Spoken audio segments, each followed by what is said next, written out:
Per 2 Januari 2026, KUHP baru resmi diberlakukan menggantikan KUHP lama.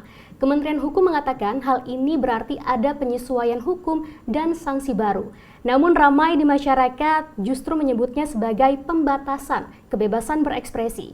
Undang-Undang Nomor 1 Tahun 2023 itu pun disorot, utamanya terkait beberapa poin seperti penghinaan lembaga negara, pemidanaan demonstran, dan perzinaan. Seiring dengan hal itu, Undang-Undang Nomor 20 Tahun 2025 juga diberlakukan, yaitu adalah KUHP baru yang juga mendapatkan sorotan dari masyarakat. Utamanya dalam beberapa poin juga, Sobat Bidik, yaitu adalah mengenai polisi sebagai penyidik utama, restoratif justice, hingga upaya paksa dalam penegakan hukum. Lantas seperti apa sebenarnya penjelasan terang mengenai Undang-Undang Hukum Pidana dan Hukum Acara Pidana? Bersama saya Rina Anggraini, kita akan membahasnya dalam Bidik, Bincang Cerdas Sosial dan Politik, kupas tuntas isu hangat di tengah masyarakat. Sobat Bidik, kali ini saya sudah ditemani oleh peneliti dari Badan Riset dan Inovasi Nasional, yaitu adalah Mas Jody Imam Rafsanjani. Selamat siang Mas Jody. Siang Mbak. Sebelumnya terima kasih ya Mas Jody sudah bersedia hadir di studio Antara TV. Oke, jadi Sobat Bidik, Mas Jody ini adalah peneliti yang fokus pada hukum pidana. Dan juga dalam beberapa waktu belakangan, Mas Jody ini juga aktif mengkaji mengenai KUHP dan KUHP baru. Benar Mas? Ya, Oke, Mas Jody, sebelum kita masuk dalam sebenarnya mengenai keresahan dari masyarakat, mungkin bisa dijelaskan terlebih dahulu Mas, sebenarnya apa sih bedanya KUHP dan KUHP?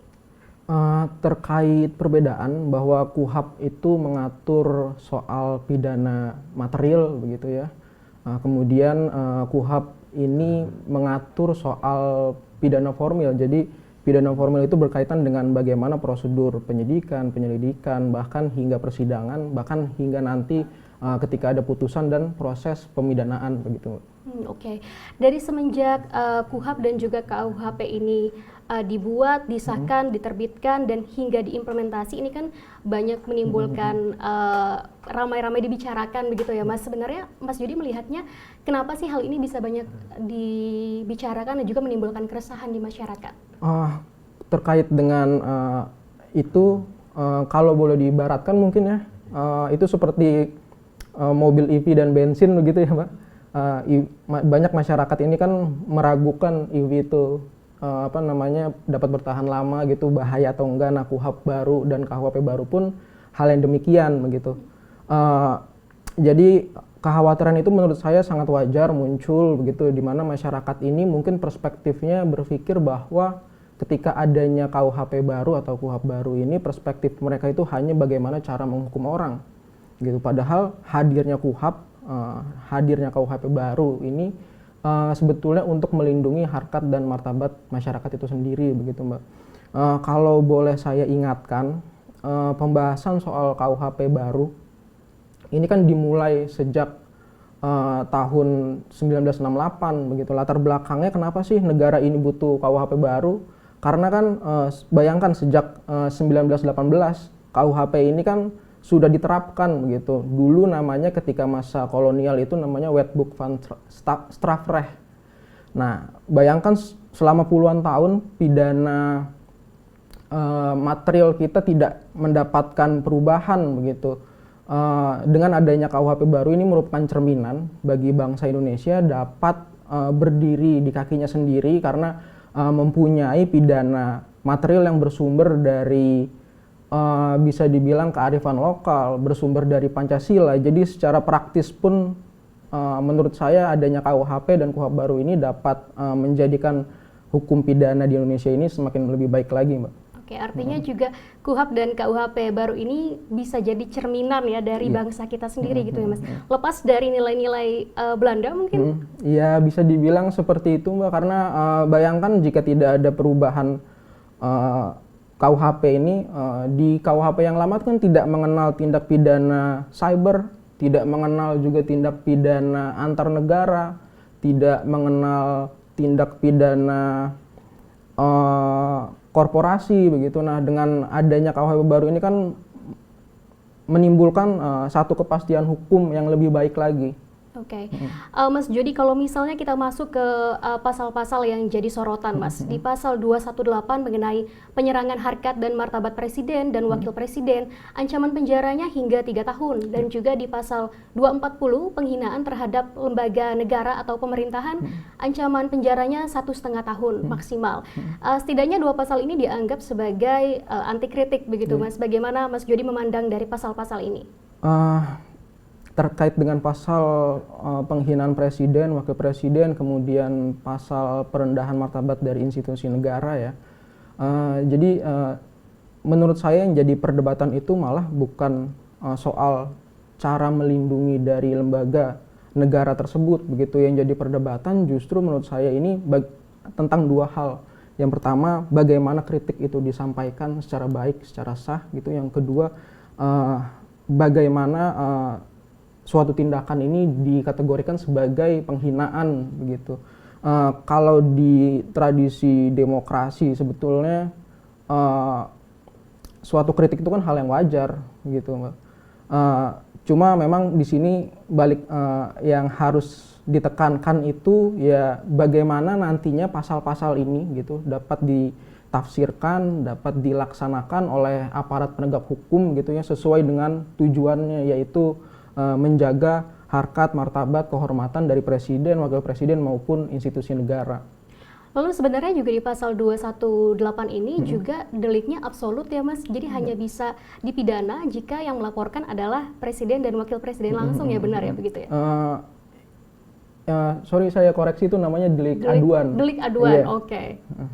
Ya memang di pasal 218 itu delik aduan begitu ya, ketika yang diserang harkat dan martabatnya itu merasa bahwa ada perendahan harkat martabat yang tidak berdasar begitu. Kita juga di sini saya rasa kita harus membedakan kritik terkait dengan profesional atau kritik secara personal begitu. Nah, di KUHP baru ini menurut saya dengan diakuinya pasal-pasal tersebut ini juga dapat meningkatkan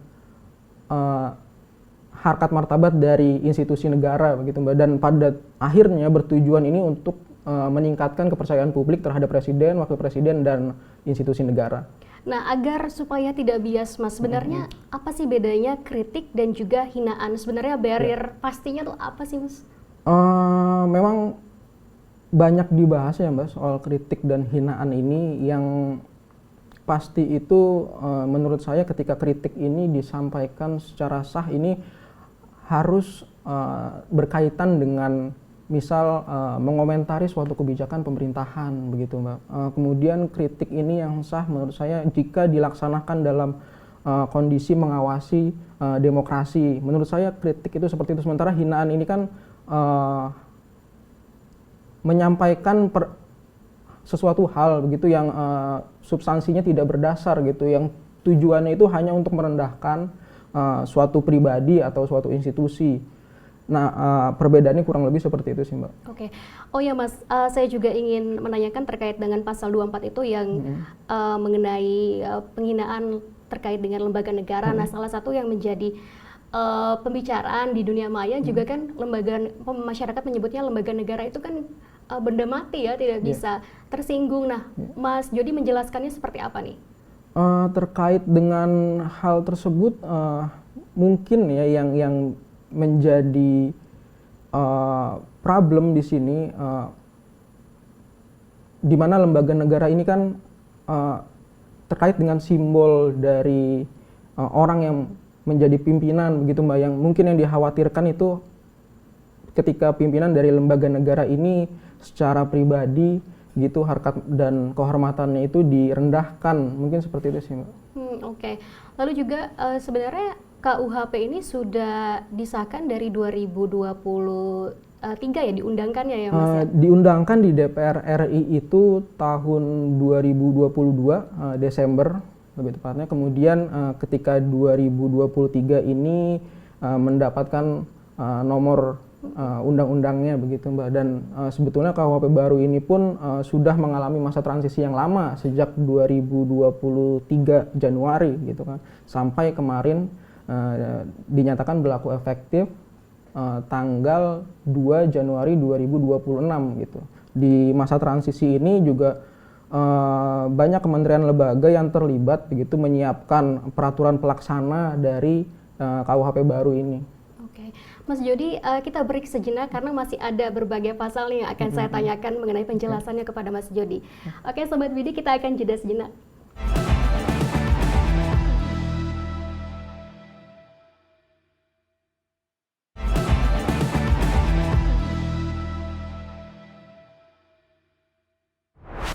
Sobat Bidik, kita akan melanjutkan kembali pembahasan mengenai KUHP baru dan KUHAP baru bersama dengan Mas Jody Imam Rafsanjani, peneliti hukum pidana dari BRIN. Mas Jody, kalau kita melihat sebenarnya kan sekarang lagi zamannya AI gitu Mas, dan juga misalnya kita masukin prompt terkait dengan presiden atau wakil presiden ataupun lembaga negara lainnya, sekarang juga ada misalnya stand up comedy yang tepi jurang gitu. Mas Jody melihatnya gimana sih kaitan dengan aturan baru ini, KUHP baru dengan industri kreatif?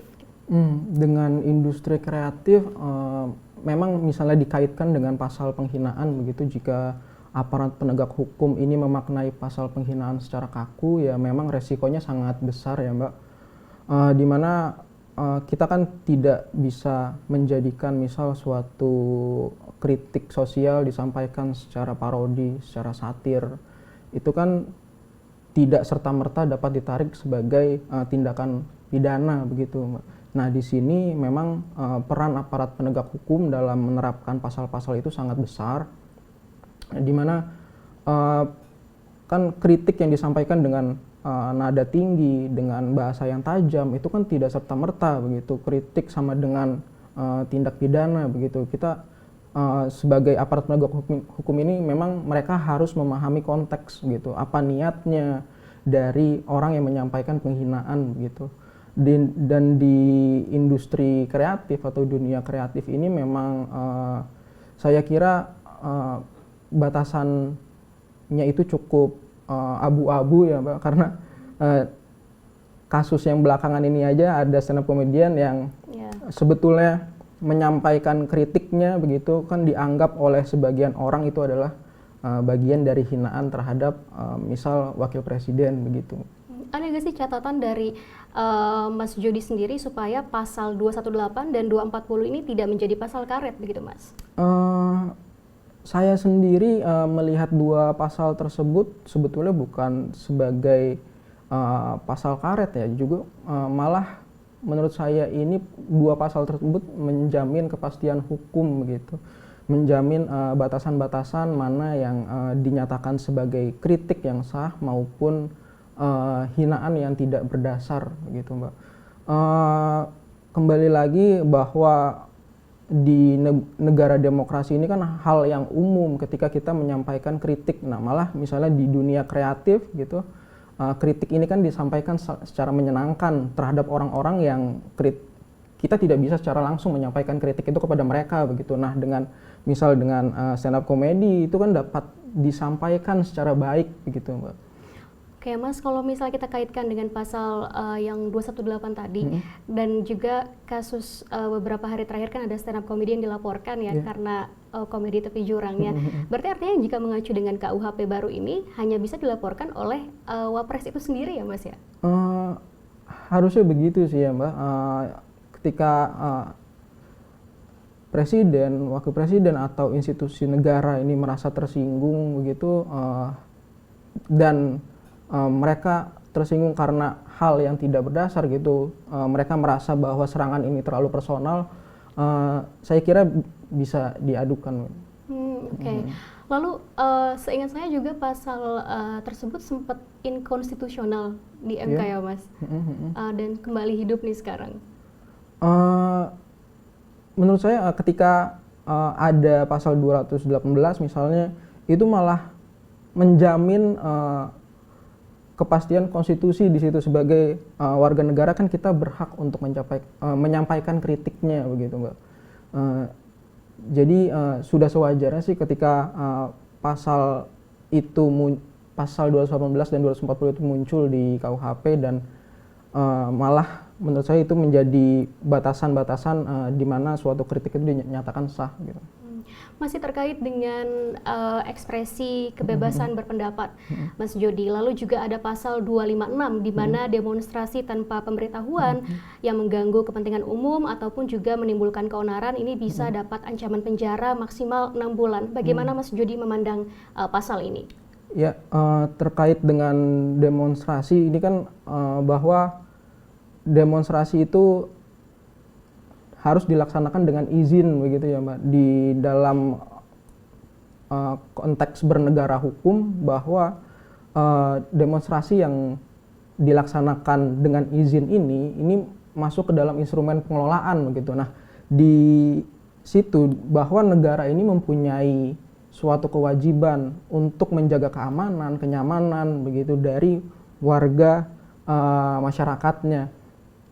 Nah, justru menurut saya di pasal itu jaminan demonstrasi ini ada gitu. Ketika demonstrasi dilaksanakan dengan izin itu tidak masalah begitu, tapi tidak serta-merta bahwa demonstrasi yang dilaksanakan tanpa izin ini harus ditarik ke dalam ranah pidana gitu. Nah, ini harus melihat akibatnya, bahwa ada kekhawatiran dari pembuat undang-undang ketika demonstrasi dilaksanakan tanpa izin, itu kekhawatirannya dapat berakibat pada keonaran begitu. Bahkan menurut saya dengan adanya pasal demonstrasi yang harus izin ini, pembuat undang-undang itu menjamin hak konstitusionalisme dari warga negara Indonesia. Oke. Tapi sebelumnya kalau saya tidak salah ingat Mas, terkait dengan demonstrasi juga sudah diatur di Undang-Undang Nomor 9 Tahun 98 ya Mas. Dan di mana kalau memang tanpa pemberitahuan ataupun membuat keonaran ini cukup dibubarkan begitu. Apakah memang seberapa krusial sih Mas sampai harus ada pidana gitu? Sangat-sangat krusial gitu ya Mbak. Kekhawatiran pembuat undang-undang, kekhawatiran negara itu kan sebetulnya bukan pada demonstrasinya gitu, karena demonstrasi itu kan bagaimana cara kita menyampaikan pendapat gitu. Cara kita menyampaikan pendapat itu kan sudah dilindungi oleh hak asasi manusia gitu. Yang dikhawatirkan justru ketika demonstrasi yang dilakukan tanpa izin ini akan berakibat pada keonaran, itu yang menjadi kekhawatiran Mbak. Jadi justru KUHP baru ini mengakomodir kepentingan masyarakat juga sebenarnya ya? Betul. Iya. Oke, Mas, lalu juga yang perlu kita jelaskan kepada masyarakat terkait dengan kekhawatiran ini, sebenarnya kenapa sih bisa muncul kekhawatiran terkait dengan demonstrasi, utamanya kan di mana kita tahu tahun lalu juga sempat ada demonstrasi yang cukup masif ya Mas. Kenapa bisa ada kekhawatiran ini? Kekhawatiran sangat wajar muncul Mbak, karena pengalaman-pengalaman di masyarakat ini kan ketika demonstrasi yang dalam tanda kutip dinyatakan onar begitu Mbak, dinyatakan tidak rapi begitu, marak kasus-kasus kriminalisasi. Mungkin yang menjadi kekhawatiran itu ya, yang menjadi kekhawatiran adalah kriminalisasi dari demonstran. Dengan adanya KUHP baru, malah batasan-batasan ini menurut saya kekhawatiran soal demonstrasi ini dapat terjawab gitu ya Mbak. Apabila demonstrasi dilaksanakan dengan izin dan tidak berakibat onar, ini kan berarti demonstrasi itu sebetulnya wajar-wajar saja begitu dan boleh dilakukan. Sebaiknya sebenarnya seperti apa Mas cara menyampaikan pendapat dengan benar?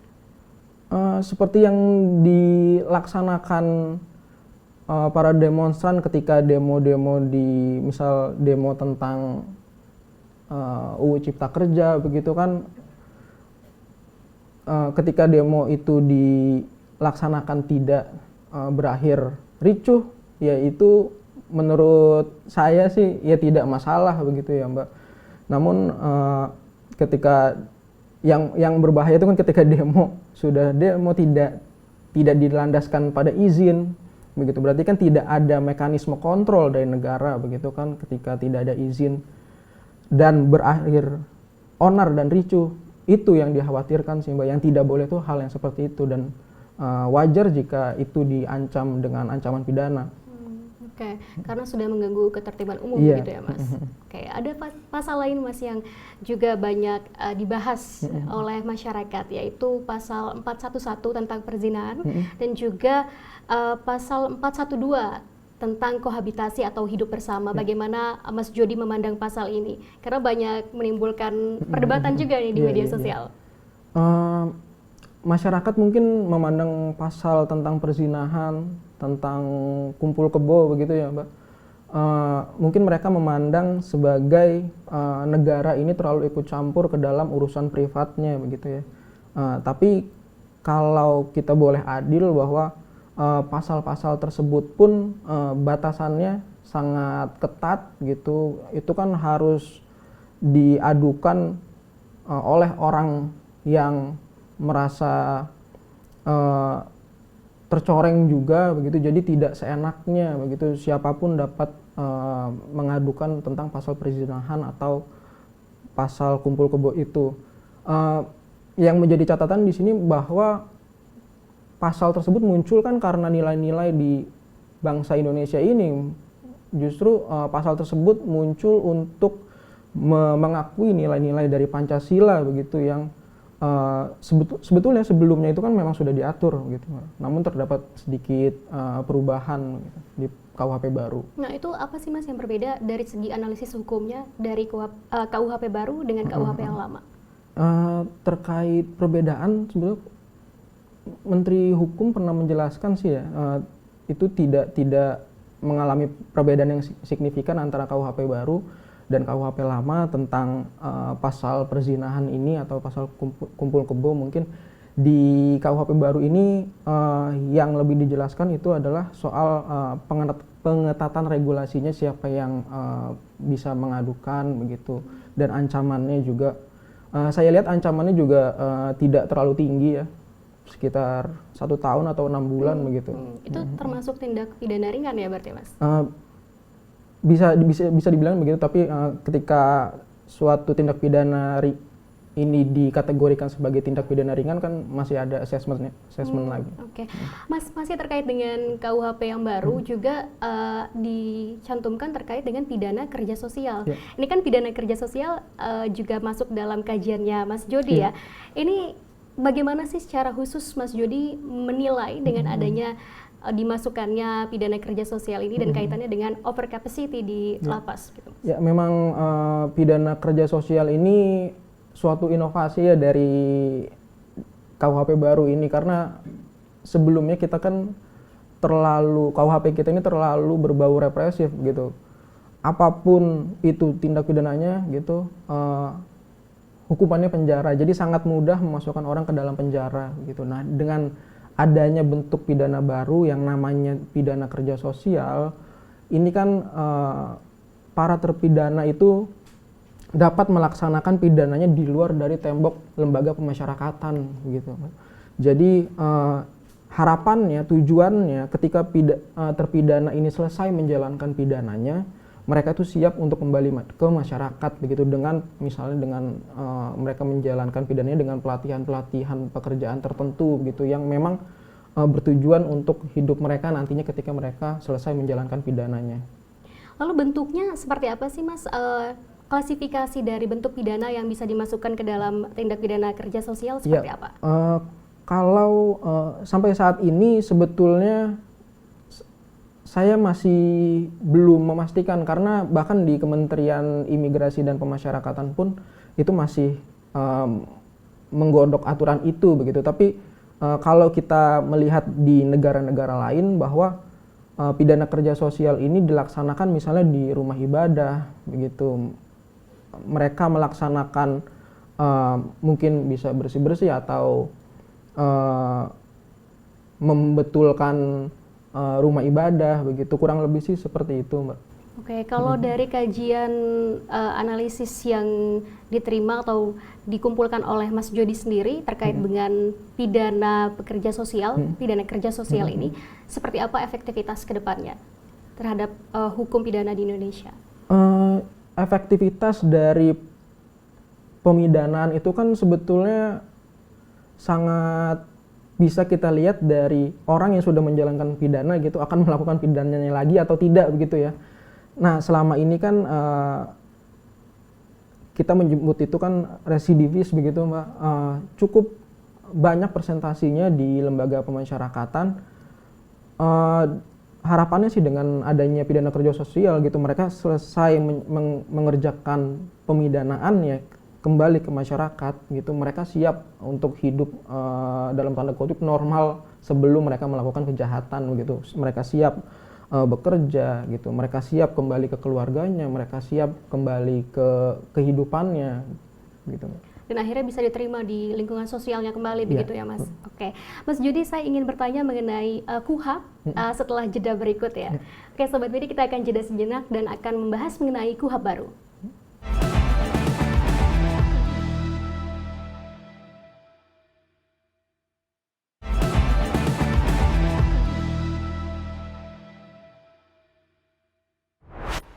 Sobat BD, KUHAP baru disebut-sebut memberikan paradigma baru bagi hukum di Indonesia, dan kita masih akan membahasnya bersama dengan Mas Jody Imam Rafsanjani. Mas Jody, mungkin bisa dijelaskan terlebih dahulu bagaimana sih paradigma baru ini dijalankan?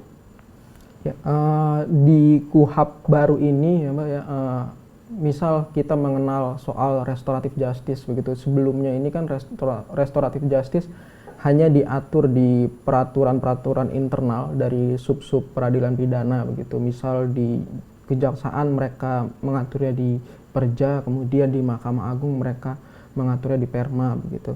Nah, di KUHAP ini diatur secara khusus tentang restoratif justice begitu kan, berarti kan di sini kita pembuat undang-undang itu berusaha untuk meningkatkan efektivitas dari proses peradilan begitu. Jadi tidak semua perkara itu harus selesai di pengadilan begitu. Tidak semua perkara itu harus outputnya adalah pemidanaan begitu.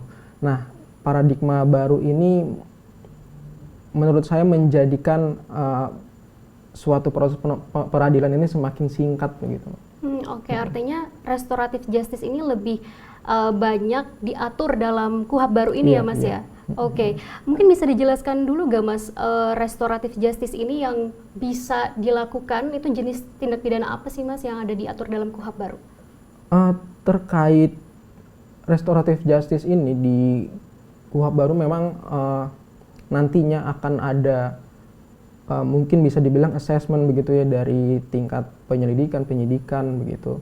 Apakah suatu perkara ini dapat diselesaikan sebelum ke pengadilan atau tidak dapat diselesaikan secara restoratif justice gitu. Apabila tidak dapat diselesaikan dengan metode restoratif justice, ya langsung ke penuntutan begitu hingga ke putusan.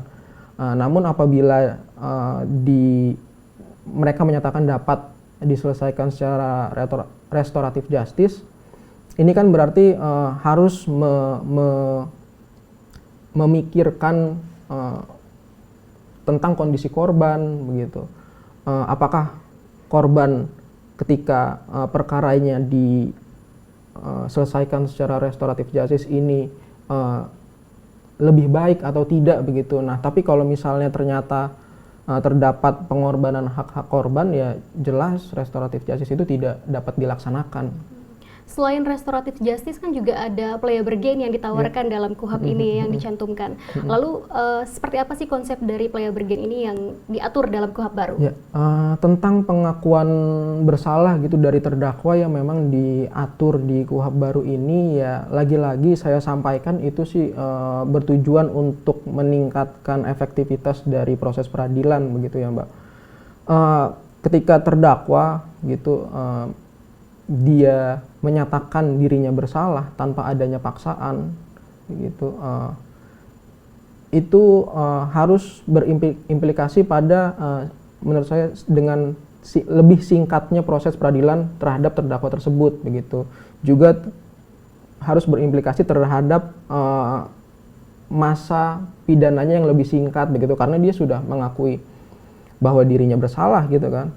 Tapi yang harus dipastikan lagi di sini bahwa pengakuan bersalah dari terdakwa ini kan tidak boleh sebagai dalam tanda kutip negosiasi pemidanaan gitu antara dia dan aparat penegak hukum, bahwa pengakuan bersalah dari terdakwa ini harus didampingi oleh penasihat hukum dan juga harus diawasi oleh hakim. Itu semua diatur ya dalam KUHP sebenarnya, Ya. tertulis ya Mas ya? Ya. Oke, selain itu juga selain restoratif justice dan juga plea bergen, juga kita banyak disorot terkait dengan status Polri nih Mas sebagai penyidik utama. Nah, bagaimana analisis dari Mas Jody? Ya, Polri sebagai penyidik utama itu sangat wajar ya, karena sebelumnya itu kan banyak penyidik-penyidik banyak jenis-jenis penyidik gitu. Misal penyidik PPNS gitu kan. Kemudian ada penyidik-penyidik lainnya begitu. Nah, dengan menjadikan Polri di sini sebagai penyidik utama, menurut saya ini dapat meningkatkan koordinasi gitu ya di antara penyidik-penyidik yang sifatnya sektoral itu kan. Dengan meningkatnya koordinasi pun tujuannya jadi lebih profesional karena hal yang dilakukan penyidik Polri sebagai koordinator ini kan dapat dipertanggungjawabkan begitu, Mbak. Oke, Mas Jody memandangnya justru positif ya, karena justru bisa mengkoordinir lebih mudah dengan dikepalai oleh penyidik dari Polri. Tapi masyarakat justru memandangnya, mengkhawatirkannya ini sebagai superpower dari Polri. Bagaimana pandangan Mas Jody? Wajar kekhawatiran itu sih, mungkin dari masyarakat mereka mempunyai perspektif bahwa ketika Polri dijadikan penyidik utama begitu ya, itu akan ada abuse of power begitu. Tapi sepertinya soal besarnya kewenangan ini gitu ya, itu menurut saya bukan problem sih. Yang menjadi problem itu bagaimana kewenangan ini dapat dilaksanakan secara akuntabel gitu. Oke, Mas, berarti artinya Polri ini akan mengepalai penyidik PNS ya Mas ya? Iya, PPNS mereka yang mengkoordinasikan begitu. Oke. Kalau seingat saya, mungkin kalau salah bisa dikoreksi, dari aturan keimigrasian juga dijelaskan bahwa yang bisa melakukan penyidikan hanya penyidik dari imigrasi. Nah, bagaimana implementasi hukumnya seperti ini, karena di KUHP kan hanya bisa penyidik utamanya dari Polri nih, sedangkan di aturan keimigrasian disebutkan hanya bisa dari imigrasi penyidiknya. Bagaimana Mas? Kalau soal itu sebetulnya itu sih dilihat dari kasus per kasus ya Mbak, karena tidak bisa disamakan. Ketika mungkin bisa misalnya dalam kasus imigrasi itu bisa diselesaikan dengan penyidik internal gitu, bisa juga dalam suatu kasus tidak dapat diselesaikan dengan penyidik internal. Nah, di situ mungkin peran Polri sebagai penyidik utama begitu yang mengkoordinatori PPNS di masing-masing sektor. Oke. Kalau berbeda dengan KUHP yang sudah diterbitkan sejak 2023, kan kalau KUHP ini baru di 2025 ya Mas, November tanggal 18. Artinya belum sampai 2 bulan ya semenjak kita tapping ini ya. Bagaimana sosialisasinya Mas? Dengan 2 bulan ini sudah langsung udah diterbitkan, diimplementasikan? KUHP itu memang sudah seharusnya mendapat pembaharuan begitu Mbak, ketika kita mempunyai pidana material yang baru gitu ya, pidana formilnya pun harus mendapatkan pembaharuan begitu. Terkait dengan sosialisasi ini, saya kira di masing-masing sub-sub sistem peradilan pidana ini mereka sudah mempunyai surat edarannya masing-masing untuk memaknai masa transisi ini. Cuma memang perubahan paradigma di KUHP dan KUHP ini kan bisa dibilang cukup besar perubahannya gitu. Jadi memang saya rasa masih butuh waktu untuk penyesuaian. Cuma jika dilaksanakan dengan baik begitu, penyesuaian ini sih bisa menjadikan hukum pidana Indonesia ini pelaksanaannya ke arah yang lebih dewasa lagi, Pak. Oke, kalau sosialisasi kepada masyarakat sudah masif dilakukan, tentu yang pasti kesiapan aparat penegak hukumnya juga dibutuhkan begitu ya Mas. Apa sih catatan dan pengamatan dari Mas Jody sejauh ini terkait dengan implementasi KUHP dan KUHP di tahun 2026 ini? Ya, catatan saya yang pertama soal kekhawatiran dari masyarakat itu ya, karena mungkin masyarakat ini menganggap ini KUHP dan KUHP baru ini hanya membicarakan soal bagaimana cara menghukum orang begitu Mbak. Padahal kan tidak demikian begitu. Adanya KUHP dan KUHP baru ini kan ini sebagai cerminan kita bangsa Indonesia bahwa kita mempunyai suatu hukum pidana material yang benar-benar bersumber dari nilai-nilai Pancasila gitu. Nah, harapan saya sih ketika ada yang memahami hukum pidana gitu, mereka tidak memberikan informasi yang sepenggal-sepenggal gitu. Mereka harus memberikan informasi yang full bahwa KUHP dan KUHP baru ini hadir untuk menjaga harkat dan martabat dari bangsa Indonesia itu sendiri. Oke. Mas, kalau saya bisa menarik garis besar sesuai dengan pertanyaan saya di awal, apakah benar KUHP dan KUHP baru ini bisa membatasi kritik dari masyarakat? Saya jawab tidak sih, Mbak. Tidak ada yang dibatasi gitu. Hanya memang diberikan penjelasan begitu mengenai yang disampaikan itu harus kritik yang sah gitu, tidak merendahkan derajat martabat dari institusi negara atau misalnya presiden dan wakil presiden. Oke, sudah cukup jelas. Artinya justru ini paradigma baru ini membawa angin segar ya untuk kejelasan hukum kita di Indonesia ya. Oke, terima kasih Mas Jody. Kita sudah sampai di penghujung acara. Sobat Bidik, nalar kritis masyarakat tentu saja tidak bisa dibatasi karena dengan kritik dan masukan itulah warga negara dapat menjalankan tugasnya sebagai pengawas agar pemerintahan dapat berjalan sesuai dengan jalurnya. Dengan KUHP dan KUHP baru, kita berharap keadilan hukum ditegakkan, peradilan dijalankan sebaik-baiknya. Mari kita kawal penerapannya bersama. Inilah akhir episode Bidik kali ini. Saya Rina Anggraini pamit undur diri. Sampai jumpa. Salam Bidik.